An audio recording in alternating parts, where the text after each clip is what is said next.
बंदी छोड़ सतगुरु रामपाल जी महाराज की जय। सत साहिब भगत जी मैं परमात्मा से नाम दीक्षा मार्च 2020 में ली थी। अभी तक तो मेरे साथ कोई ऐसी प्रॉब्लम नहीं आई। अब क्या है कि भगत जी 25 तारीख को जो 25 तारीख है नवंबर में, अभी परसों की, तो उसमें मुझे एक लड़की की शादी में जाना पड़ रहा है रिश्तेदारी में।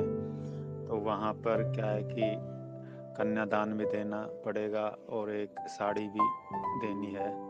तो भगत जी मेरे संग का समाधान करो, क्योंकि मैं अभी रिश्तेदारी में, जगत में और परिवार में खुल के विरोध भी नहीं कर सकता कि मैं शादी में नहीं जा सकता। परिवार में बच्चे भी हैं, तो वो भी जो है इस चीज़ के लिए बिल्कुल भी मतलब मेरा विरोध करना ठीक नहीं समझते। तो घर में मैं खुल के विरोध नहीं कर सका और मेरा जाना ज़रूरी हो रहा है। तो लड़की की शादी में मैं जा रहा हूँ रिश्तेदारी में, वहाँ पे मुझे कन्यादान देना पड़ेगा और एक साड़ी देनी पड़ेगी। तो कृपा समाधान करें भगत जी, क्या ये मेरे लिए उचित होगा? वहाँ पे मैं साड़ी और कपड़ा देख के और जो है भोजन करके आ जाऊँगा, तो मेरा जो है ऋण तो कोई नहीं चढ़ेगा उनका। सत साहिब जी। बंदी छोड़ सतगुरु रामपाल जी महाराज जी की जय हो। सतसाई भगत जी, बड़े भैया देखिए, जब आप परमेश्वर का ज्ञान सुनेंगे और जब आप परमेश्वर के सत्संगों की गहराई में जाएंगे तो आप जी को पता चलेगा कि परम पूज्य सतगुरु रामपाल जी महाराज जी ने केवल उन्हीं आत्माओं के लिए विवाह शादी जैसे प्रोग्रामों में शामिल होने का आदेश दिया है जो पुण्यात्माएं अभी इस ज्ञान को अच्छे से समझ नहीं पाई हैं और जो पुण्यात्माएं अभी नई नई भक्ति मार्ग पे जुड़ी हैं। उन्हीं आत्माओं को परमात्मा ने कभी कभार सत्संग में कहा है कि भाई रिश्तेदारी हमारी 7 पीढ़ी का नाता है, हम विवाह शादी वगैरह में जा सकते हैं, लेकिन ध्यान रहे हम अपनी मर्यादाओं में रहें, बाकी किसी प्रकार का कोई दोष नहीं है। लेकिन भगत जी वो आदेश उन आत्माओं के लिए नहीं है जो आत्माएं इस ज्ञान को आधार बना के और काफी वर्षों से भक्ति पे लगकर ये सारी बातें समझ चुकी है कि परमात्मा कहाँ किसको क्या आदेश दे रहे हैं। तो भगत जी विवाह शादी वगैरह में यदि आप जाना चाहते हैं तो ठीक है, अभी आपने नई नाम दीक्षा ली है। यदि आपको अभी इतना ज्ञान आधार नहीं हुआ है और यदि आप सामाजिक तौर पे उन लोगों से संघर्ष नहीं कर सकते हैं इस ज्ञान को आधार बना के, तो शादी में आप जी जा सकते हैं, कोई दिक्कत नहीं है। और गुरुदेव ने बताया कि शादी में जैसे आप खाना वगैरह खाओ तो खाना खाने की एवज में आप वहां पे कन्यादान दे सकते हैं। कन्यादान आपने मान बढ़ाई के लिए ज्यादा बढ़ चढ़ के नहीं देना कि जब कल को मालूम पड़ेगा कि फला फला व्यक्ति ने तो 5100 रुपये कन्यादान में दिए, वाह जी वाह, ऐसे रिश्तेदार होने चाहिए। हमने ऐसा बिल्कुल भी नहीं करना है। आपको लगता है कि मैंने 100 रुपए का खाना खाया है या 200 रुपए का खाना खाया है, आपने केवल उतना ही कन्यादान में देना है ताकि आपके ऊपर उस परिवार का किसी प्रकार का कोई ऋण नहीं रहे। अब आप कह रहे हैं कि मुझे एक साड़ी भी देनी पड़ेगी, तो भगत जी साड़ी देने का फैसला आपका अपना होगा। यदि आप वहां पे साड़ी भी देते हैं तो ये परमात्मा की मर्यादाओं का उल्लंघन होगा, सतगुरु के वचन की अवहेलना होगी और सतगुरु के वचन की अवहेलना होते ही भक्ति मार्ग का ऑटोमेटिक सिस्टम है, आप परमात्मा से दूर हो जाओगे। उसके बाद में आपको केवल आपको अपना संस्कार ही मिलेगा। मान लीजिए आपके संस्कार में कोई बुरा समय है और इधर से आप वहां पे साड़ी दे दोगे तो आप परमात्मा की मर्यादाओं से दूर हो जाओगे। मर्यादाओं के दूर होते ही काल तो बिल्कुल तैयार बैठा है झपट्टा मारने के लिए। मान लीजिए आपका कोई बुरा संस्कार आना हो और इधर से आप परमात्मा की मर्यादाओं से दूर हो गए, काल ने आपके ऊपर झपट्टा दे दिया। मान लीजिए किसी एक्सीडेंट में या किसी भी रीजन से आपकी डेथ हो गई। भगत जी आप तो गए ना 84 में, आप तो गए ना परमात्मा की हद से दूर, काल की सीमा में चले गए। अब फिर काल आपको डांस कराएगा, पता नहीं काल फिर आपको कब और किस समय फिर जन्म देगा, क्या करेगा क्या नहीं करेगा। तो भगत जी क्यों ऐसा पंगा मोल लेते हो?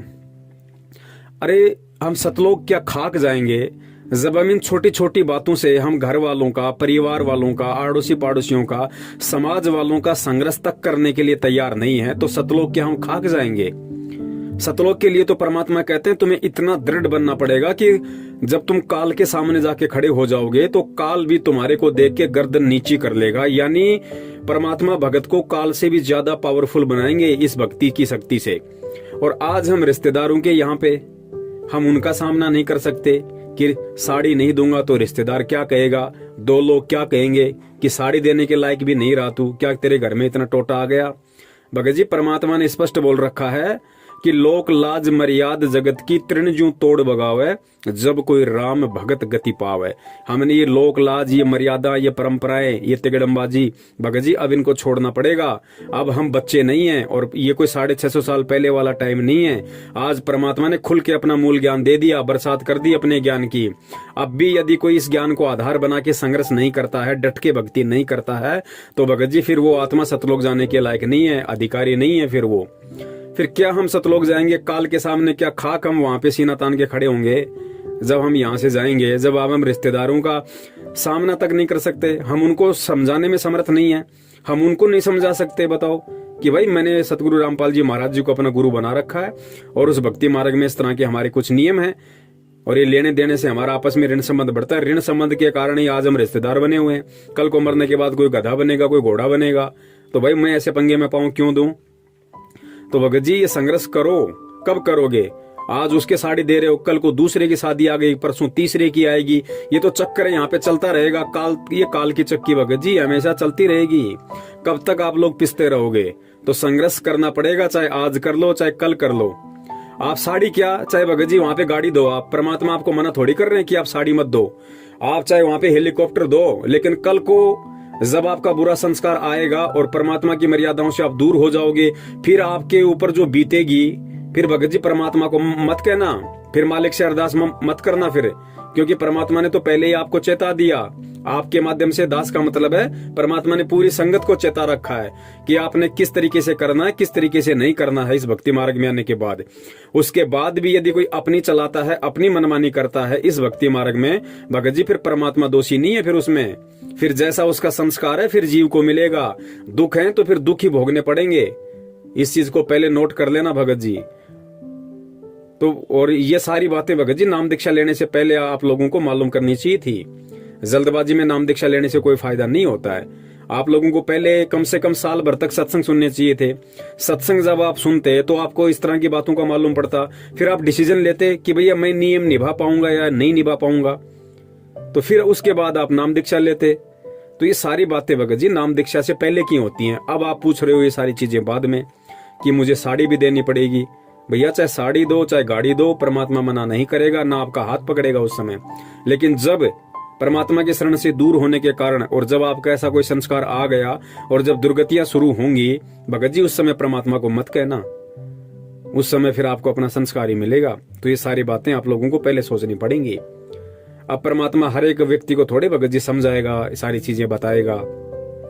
अब इस ज्ञान को समझ के खुद ने संघर्ष करना पड़ेगा, खुद ने आगे बढ़ना पड़ेगा। और जो इतना सा संघर्ष नहीं कर पा रहा भगत जी, सतलोक क्या खाक जाएंगे फिर हम बड़े भाई। ये विचार करने की बात है। परमात्मा तो यहाँ से सब कुछ छुड़वाने की तैयारी कर रहे हैं और हम ये थोड़ी सी लोकलाज को नहीं छोड़ पा रहे कि रिश्तेदार क्या कहेंगे, वहां पे जो और लोग आएंगे वो क्या कहेंगे। भगत जी सोचो, विचार करो। समय नहीं है परमात्मा के पास में भगत जी। ये मिनटों में समय जा रहा है, हमारा निकल रहा है भगत जी, हमें मालूम भी नहीं पड़ रहा। हम सोच रहे हैं हम गुरु जी की शरण में और गलतियां कर करके हम बैठे हुए हैं, मर्यादा तोड़ के बैठे हुए हैं और सोच रहे हैं हम गुरु जी की शरण में, और कल को काल झपट्टा मार ले जाएगा।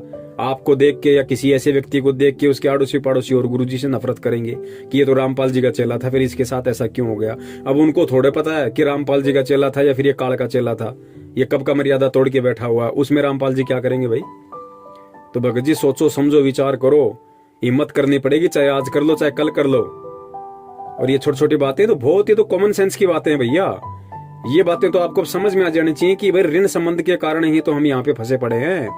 कितनी बार बताया गुरुदेव ने कि भैया एक लेवा एक देवा दूतम, कोई किसी का पिता निपुतम। ऋण संबंध जुड़ा सब नाता, अंत समय सब बारह बाटा। ठीक है, आप शादी में जाओगे, आपने खाना खाया, खाने की एवज में आपने वहां पे कन्यादान में पैसे दे दिए, आपका हिसाब किताब पूरा। लेकिन साड़ी और दे रहे हो आप, तो साड़ी वाला तो उसके ऊपर ऋण चढ़ गया। और जब तक वो ऋण वो आदमी नहीं उतारेगा तब तक आप चाहे लाख जन्म भक्ति कर लो, आप पार नहीं हो सकते, क्योंकि उसको ऋण उतारना पड़ेगा। और वो ऋण उतारने के लिए आपको भी जन्म लेने पड़ेंगे, क्योंकि ऋण तो आपका उतारेगा ना, ऋण तो आपने चढ़ाया ना उसके ऊपर साड़ी देके। तो भगत जी कैसे बात बनेगी ऐसे भैया? ये छोटी छोटी बातें नहीं है। अब इन बातों पे हमने विचार करना पड़ेगा। समय निकलता जा रहा भगत जी, सोचो, विचार करो। सत साहिब, जय हो बंदी छोड़ की।